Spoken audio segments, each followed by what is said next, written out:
nous vous emmenons avec nous en République démocratique du Congo, plus précisément dans la province du Haut-Katanga, dans le cadre de notre enquête portant sur les questions autour de la démocratie locale et du dialogue social en vue des élections municipales. Nous avons fait la première escale à Lubumbashi, surnommée la capitale du cuivre, une ville de 747 km², d'une densité de 3608 habitants par km². Une ville tant historique que dynamique, mais aussi un poumon stratégique et économique pour la République démocratique du Congo. Notre voyage s'est poursuivi dans la jeune ville de Kasumbalesa, d'il y a à peine 2 ans. Ville aux nombreux défis, notamment l'écriture de sa propre histoire. Pour nous rendre compte de la réalité sur terrain, nous avons entrepris un long chemin routier.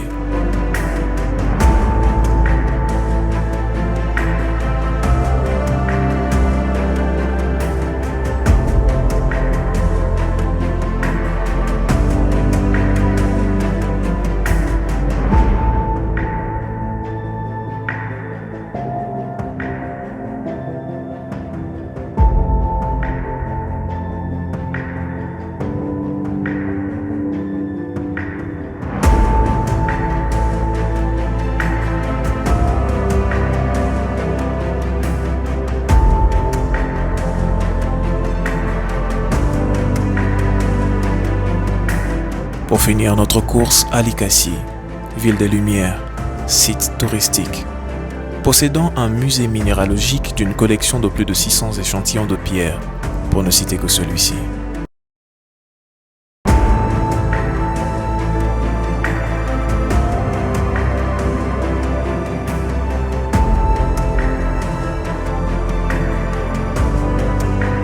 Sans plus tarder, nous vous emmenons à la rencontre de nos experts qui ont, au-delà de nous accorder leur temps, nous ont partagé leur lumière et leurs connaissances pour qu'ensemble nous puissions trouver les outils adaptés à l'élaboration d'un cadre facilitant la compréhension de la démocratie dans son aspect local, l'application du dialogue social, mais aussi du discernement du genre de la jeunesse en vue des élections municipales.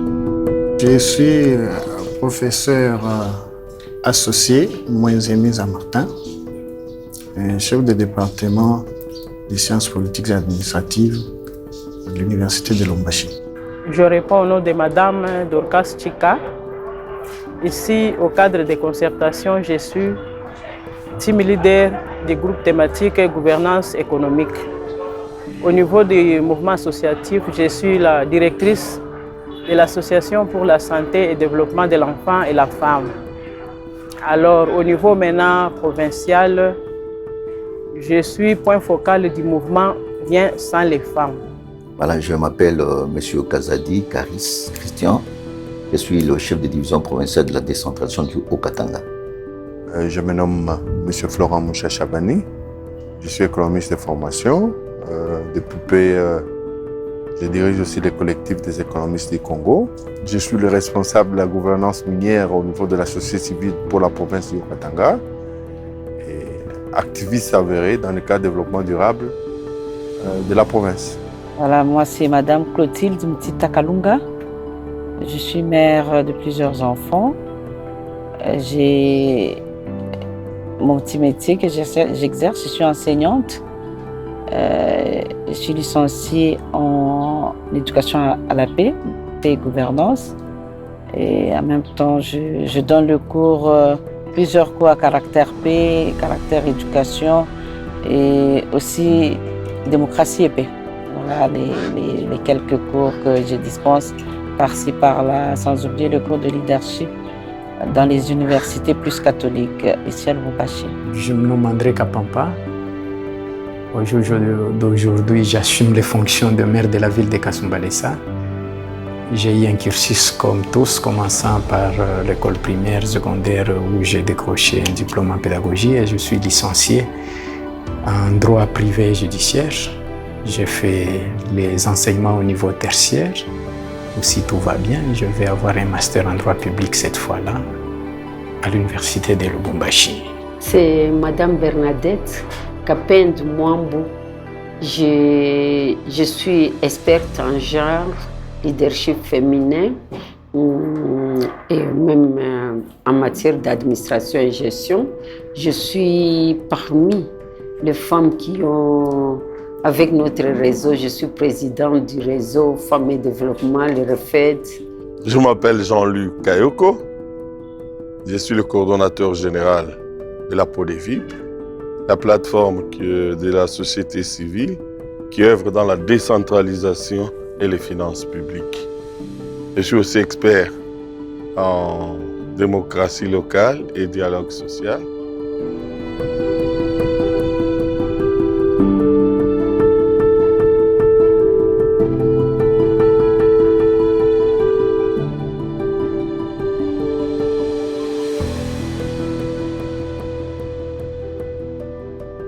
Les présentations étant faites et le décor étant planté, notre première question est de savoir, pour vous en tant qu'expert, quelle est la réelle définition de la démocratie?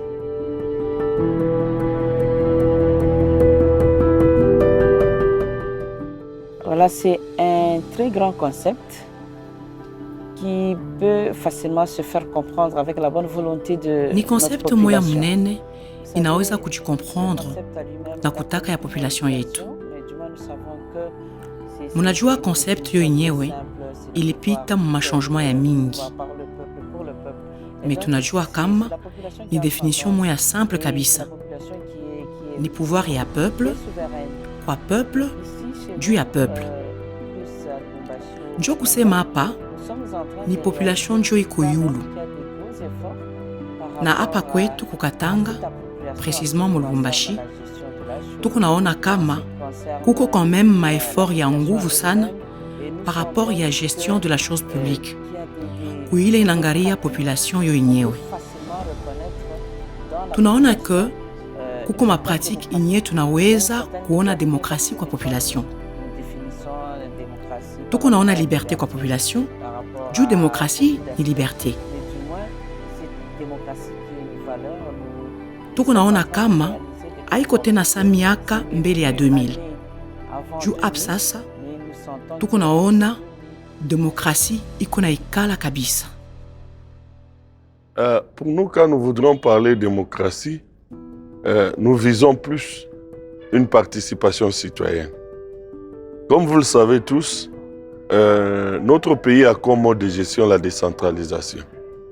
La décentralisation, c'est l'approche de gouvernants et de gouvernés, c'est de booster le développement à partir de la base, c'est de mettre l'homme au centre de son développement. Ce qui veut dire en réalité qu'on ne peut pas parler de démocratie, on ne peut pas parler de décentralisation sans l'homme. Donc pour nous, l'homme, c'est ça même la base de la démocratie. En fait, la démocratie, c'est le pouvoir du peuple qui doit être géré par le peuple pour que le peuple y trouve son compte. Voilà, je disais ici que la démocratie, c'était le pouvoir du peuple. C'est le peuple qui va élire ses dirigeants à tous les niveaux. Et quand le peuple élit ses dirigeants, le peuple s'attend à ce que la personne qui est élue puisse répondre aux desiderata communautaires. Pourquoi? Parce que là, on sent que le peuple a trois désirs. Le premier désir, c'est de voter un homme qui a un profil, qui a un savoir, un savoir-être, un savoir-faire, un savoir-faire. L'homme qui a un projet, qui cherche à ce qu'il développe son entité. Ça, c'est d'un. De deux, l'homme qui est électeur, il est en même temps assujetti. Bien géré. L'homme va commencer à payer ses impôts, ses taxes et autres. Et en retour, l'homme cherche à ce que son environnement change positivement, pas négativement, positivement. Dans ma casquette de maire, outre toute la définition de chaque jour, la gestion par le peuple pour le peuple, pour moi, c'est cette faveur qui est accordée dans le cadre de la gestion de proximité à des entités ayant leurs problèmes propres, leurs ressources propres. Il y a maintenant une gestion qui leur est accordée du fait des compétences qu'ils ont sur le plan de droit.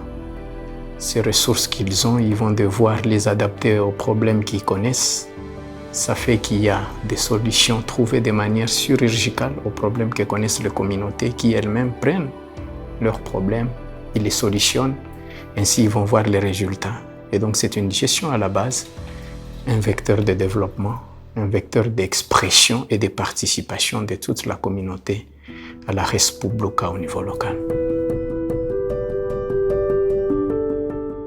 Nous sommes aussi allés à la rencontre de 2 étudiants de l'Université de Lubumbashi afin d'entendre leur point de vue sur la question. Bonjour, je réponds au nom de Nafé Loutadi Kalonda Yasmine. Je suis licenciée en relations internationales à la faculté des sciences sociales, politiques et administratives. Jambo, jina langu Yasmine. Juu yangu, demokrasi ni système politique moya kwenye peuple iko yulu na kwenye peuple iko na droit ya kuparticiper mu gestion de la chose publique. Je suis Amakal Momb Toussaint. Je suis politologue, comme je peux le dire. Je finis précisément en sciences politiques et administratives à l'université de Lubumbashi. Je crois que si vous prenez la définition de la démocratie et par rapport aux aspirations ou bien l'entendement de notre peuple, il y a vraiment cette rupture-là. Pour notre peuple, la démocratie, c'est libre choix de pouvoir s'épanouir, donc de pouvoir mieux entretenir une collaboration ou une communication permanente entre le gouvernant et le gouverné. Chaque territoire ayant des réalités différentes, pensez-vous que la démocratie devrait prendre compte de ces différents facteurs?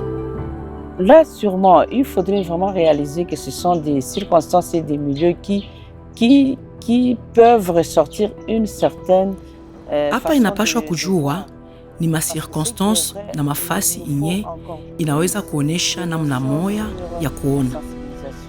Juu inapashwa manotion ya mingi ya kusemea pembeni ya demokrasi. Na population ijue kama hatuwezi kuishi demokrasi sama nchi ingine. Kwa ile inapashwa kuongeza maaspect culturel moya moya. Hapa kama tuko na semea culture, tuko naona mafashi mbarimbari. Inapashwa kujua kuko maaspect ya mafashi na ya saa inye iko natumikishwa. Kwa namna yetu, tunawaza kama inaweza kufaniwa na kushindikizwa juu ya formation na information.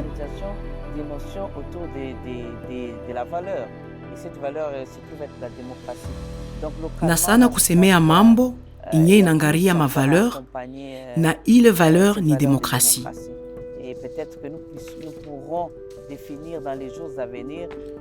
Njo kusema kuko tena bya mingi ya kufanya juu ya kushindikiza ile valeur ya demokrasi.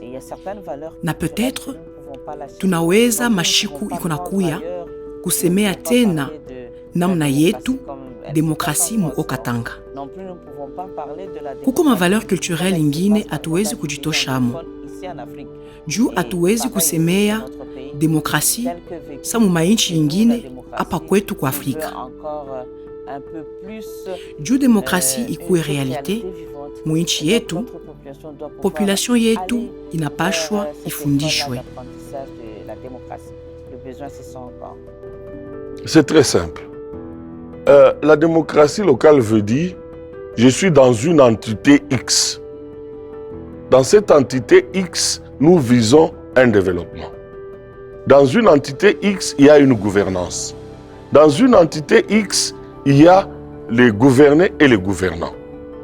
Donc ça veut dire que c'est le travail que nous faisons dans notre entité. Qu'est-ce qu'on appelle local d'abord? Local, ça veut dire que je suis habitant de tel endroit et tout ce qui se passe à cet endroit me concerne. C'est à ce moment-là que nous commençons à parler local. C'est pour cela qu'il y a eu des coupages. C'est parce qu'on a senti que quelqu'un habite à un endroit, mais les décisions se prennent à 2000 km. À ce moment-là, l'homme ne sent pas en quoi est-ce que ça le concerne. Les décisions sont prises ailleurs que là où il est. Mais dans la démocratie locale, c'est-à-dire que l'homme lui-même participe dans les décisions publiques. Parce que les décisions publiques, c'est quoi? La politique publique, c'est quoi? Ça veut dire que qu'est-ce qu'on veut faire de cette entité? Et l'homme donne son point de vue. Ce que nous appelons les consultations citoyennes. C'est pour permettre à ce que, quand on vient avec le projet, l'homme doit se découvrir dans le projet et dire, bon, ici c'est moi. Non, non, ici c'est mon ami qui avait dit. C'est pour ça que, quand nous faisons le dialogue social, nous insistons sur les vécus. Les vécus, l'expérience et ce que nous voyons autour de nous. Pourquoi? C'est parce que c'est ce qui fait le local. Le local, ce n'est pas ce qu'on t'amène dans le livre, ce n'est pas ce que tu as entendu à la télévision. Le local, c'est ce que tu vis. Le local, c'est ce que tu es en train de faire. Le local, c'est ce que tu as demandé à l'autorité. Donc, quand on arrive à ce niveau-là, nous pensons que le développement commence en réalité. Et c'est pour ça que la démocratie locale est très importante pour notre pays. Vu d'abord la grandeur du pays, et quand nous allons dans les expériences de notre pays, nous allons nous rappeler que Mouzé nous avait amené ça aussi. Ce que nous avons appelé les comités populaires. C'était parce que la grandeur du pays, il y a des communes ici, à Lubumbashi, qui ont la grandeur des pays. Donc, à un certain moment, vous vous rendez compte qu'un bourgmestre fait 5 ans, il n'a jamais été dans un coin. Et ce que nous demandons aussi, pour la proximité, qu'on puisse arriver même à découper certaines communes.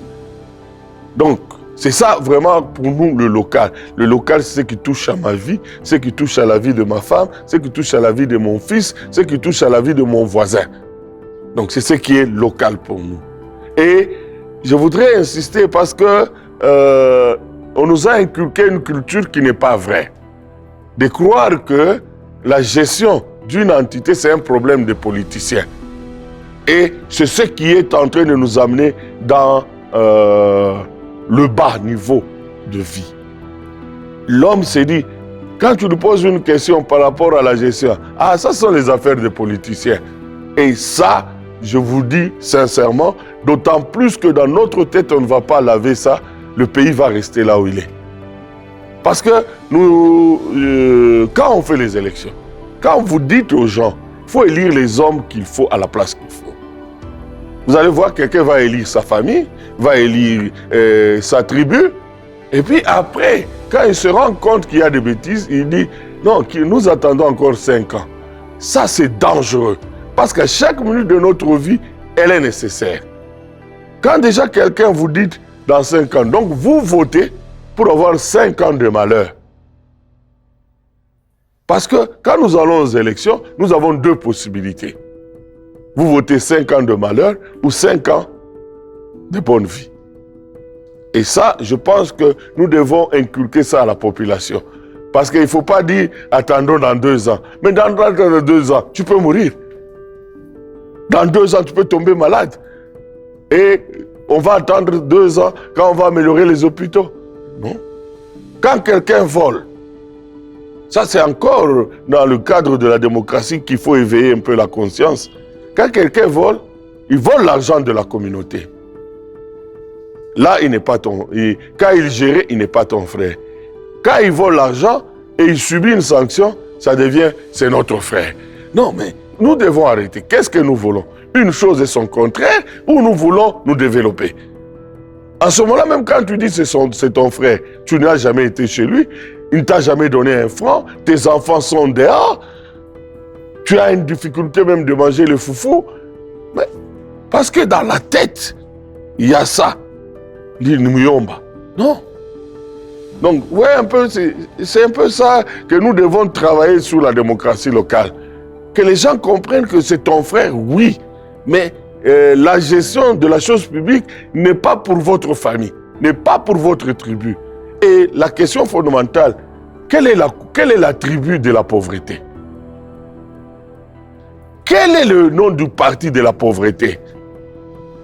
La pauvreté à quelle couleur? La pauvreté à quelle église?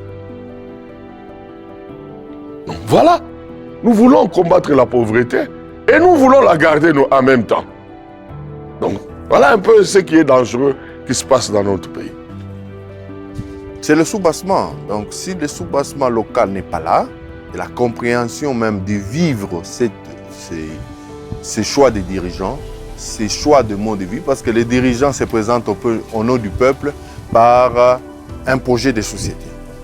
Et ces projets de société, le plus souvent quand le président ou le dirigeant le plus élevé en parle, ça a tendance à être un rêve, ça a tendance à être quelque chose qui ne se réalise pas.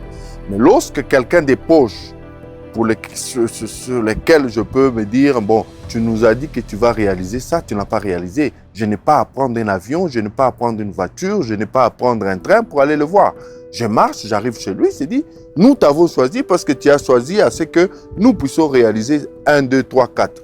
À ce jour, nous ne voyons pas ça. Donc, c'est cette proximité qui consolide la démocratie. Et du fait, par rapport à notre pays, je ne sais pas si je peux aborder déjà, nous avons un problème. C'est le constat qui se dégage à travers la Constitution de 2006. Nous avons voté parce que nous voulons ramener davantage le fait de gestion de la cité auprès des communautés. Responsabiliser les communautés dans leur choix de conduite de la cité, dans leur choix de développement ou de progrès. À ces jours, 3 mandatures après, nous sommes restés au niveau de la province. Ça commençait déjà à se sentir. À se sentir dans quel sens? C'est que on sait se référer à la province quand il y a quelque chose qui ne va pas. C'est déjà plus proche. Par rapport à Lubumbashi, je n'ai plus à prendre un avion pour aller à Kinshasa à 2000 km pour revendiquer que la chaise de mon bureau est cassée et que je n'ai plus de vitres, je n'ai plus de portes. Là, je peux revendiquer directement auprès du gouvernorat de province pour dire, voilà, je viens, même à pied, quelqu'un de Kasenga peut venir ici à vélo pour dire que dans mon bureau là-bas, il n'y a pas quoi. Donc, il y a un responsable au niveau de la province. Mais ce que nous souhaitons, et ce qui n'est pas encore fait, mais qui était déjà prévu, c'est les élections locales. De telle sorte que je n'ai plus à sortir de mon village à Kasenga ou de quelque part pour venir à Lubumbashi et revendiquer quelque chose. Au moins, j'ai quelqu'un, un répondant direct, un responsable à qui on a donné les ressources, à qui on a donné des compétences, de telle sorte que tout problème de santé, d'éducation, des infrastructures, et tout autre problème culturel qui se pose dans ma cité, il y a un responsable qui peut répondre. Et peut recourir, en cas de moyens supplémentaires, à la province ou à la nation.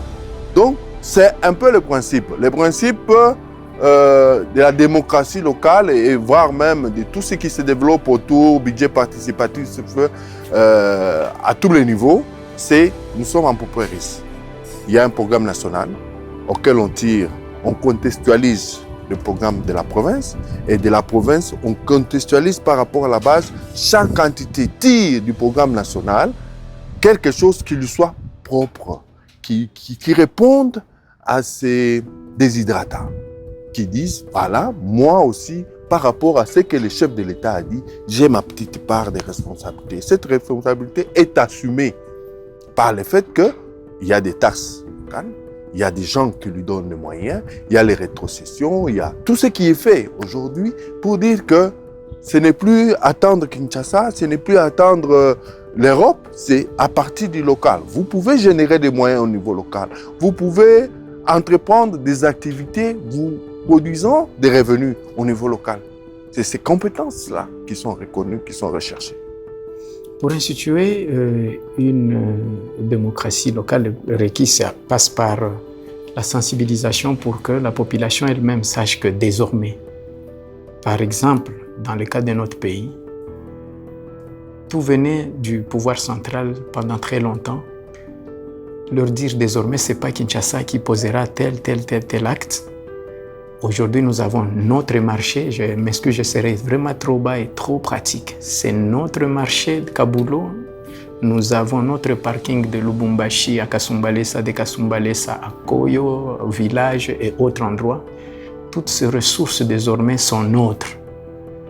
Et il nous revient à nous-mêmes maintenant de dire, mettons sur pied un plan de développement. Voilà ce que nous avons. Voilà le problème que nous connaissons. Il y a une autorité qui devra sortir de nous-mêmes par le mécanisme d'élection. Et donc, à nous-mêmes de nous choisir ceux qui vont constituer un organe délibérant, à nous-mêmes de nous choisir à travers et de manière indirecte un exécutif local, eh bien, ils vont gérer, je m'excuse, à notre nom et pour notre compte, ce que nous payons. et nous leur dirons ce que sont nos problèmes, quelles sont nos priorités et à réaliser dans le cadre de satisfaction de nos besoins, bien entendu, outre les missions qui sont les leurs en tant que des autorités. Et donc, c'est une sensibilisation pour connaître d'abord cela. Une fois cela compris, comme c'est le cas aujourd'hui, parce qu'on n'est pas passé par des élections, mais bien entendu par des nominations, mais nous devons mettre en exécution la décentralisation. Alors, présentement, c'est leur inviter à la participation. Leur dire, vous participez en exécutant vos devoirs, notamment la collaboration avec les instances sécuritaires sur le maintien de la sécurité, mais également dans le cadre de développement, vous devez payer ce que vous devez à l'État. Et ils doivent capitaliser cette acception et il revient maintenant à l'autorité, quoi qu'elle nommée, comme c'est mon cas, d'être redevable envers eux, de les pousser à participer. Ce que nous faisons aujourd'hui, il y a peu, pour prendre un cas pratique, nous avons sensibilisé avec la société civile, les chefs de quartier et des associations qui facilitent les activités douanières pour une taxe qu'on appelle le péage urbain. Ça n'a pas facilement trouvé un bon écho auprès de redevables. Nous avons sensibilisé, nous avons expliqué, nous avons fait participer et la société civile et tous ces gens dire non, vous payez 5-6 $, eh bien nous aurons des moyens. 2 mois après, nous avons été en mesure de recouvrer à Kasumbalesa plus de 300 000 $, nous ayant permis d'avoir un engin chargeur et un autre engin, un camion, Ben, pour rendre notre milieu propre. Et donc, lorsque nous avons dû acquérir ça, nous ne nous sommes pas tus, nous sommes allés publiquement et appelé tous ces intervenants en leur disant « Avec vous, nous avons dit feuilleter et trouver que sur le plan légal, nous avons une ressource. De cette ressource, nous avons fait que vous soyez les mobilisateurs, les sensibilisateurs que vous acceptiez. Vous avez payé, nous avons géré, vous avez dit la question d'insalubrité se pose avec acuité. Voilà les engins, donc nous avons été redevables. C'est juste dans un cas qui illustre un peu plus de processus possible en matière de cette sensibilisation et des étapes pour que cette démocratie soit à la base. Chers experts, qu'avez-vous à nous dire au sujet des élections et comment pouvons-nous voter intelligemment ?